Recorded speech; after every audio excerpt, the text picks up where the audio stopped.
বর্তমান বিশ্বে প্রযুক্তি নির্ভর কম্পিটিশনের পরিমাণ কিন্তু বৃদ্ধি পাচ্ছে। একেবারে স্কুল থেকে শুরু করে বিশ্ববিদ্যালয় পর্যন্ত শিক্ষার্থীরা বিভিন্ন প্রযুক্তি নির্ভর কম্পিটিশনে অংশ নিচ্ছেন। সেখানে robotics, artificial intelligence, software development, নানা বিষয় থাকছে। এই বিষয়গুলো কিন্তু শিক্ষার্থীদের সৃজনশীলতা বৃদ্ধি করছে, ভবিষ্যতের চ্যালেঞ্জ মোকাবেলায় প্রস্তুত করছে। আমরা সবাই ইতিমধ্যে জানি যে বিশ্বে এখন চতুর্থ এবং পঞ্চম শিল্প বিপ্লব হচ্ছে। তো প্রতিযোগিতার বাজারে টিকে থাকার আসলে বিকল্প নেই। এখন প্রতিযোগিতায় নামলে প্রথমে যে বিষয়টা আসবে সেটা হচ্ছে আমার নিজের অবস্থান কোথায় এবং আমার প্রতিযোগীর অবস্থান কোন জায়গাতে।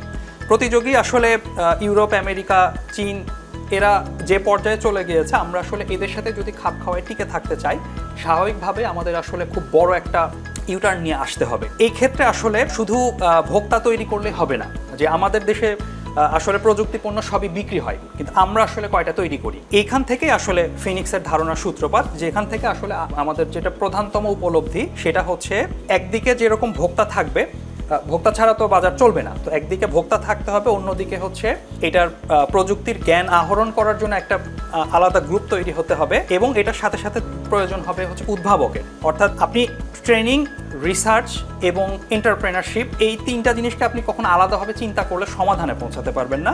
আপনাকে প্রত্যেকটা জিনিসকে চিন্তা করতে হবে একসাথে, একটা আরেকটার সাথে চেইনের মতো কানেক্টেড। এই কানেকশনটা থেকে একটাতে যদি আপনি কোনো একটা পরিবর্তন করেন, সেটার একটা ইম্প্যাক্ট পড়বে তার পরের লেয়ারে। আপনি যদি চতুর্থ শিল্প বিপ্লবের টিকেই থাকতে চান, একতরফা মানে যদি ভোক্তাই শুধু আমার দেশে থাকে, তাহলে আসলে এই দেশ কখনোই আগাবে না। কিন্তু আপনি যখন পরিবর্তন সত্যিকার অর্থে চাবেন, আপনাকে আসলে ভোক্তার সাথে সাথে তৈরি করতে হবে উদ্ভাবক, যে আসলে নতুন কোনো একটা ধারণা নিয়ে আসবে।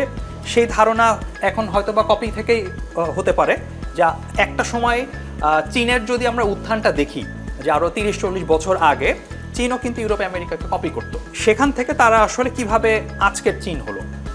আজকের চীন হওয়ার একটা মাত্র কৌশলই ছিল, সেটা হচ্ছে উদ্ভাবক এবং নির্মাতা। যে পণ্য তৈরি হবে, সেই পণ্য নিয়ে নিচের দেশের ভিতর বসে থাকলে হবে না, দেশের প্রয়োজন মিটাতে হবে, এবং অবশ্যই সেটাকে বিদেশে রপ্তানিযোগ্য বাজার তৈরি করতে হবে, এবং সেই বাজারে খাপ মিলিয়ে চলতে হবে, পায়ে পা ফেলে চলতে হবে। তাহলেই একমাত্র চতুর্থ শিল্প বিপ্লবে আমরা সমান তালে এগোতে পারবো।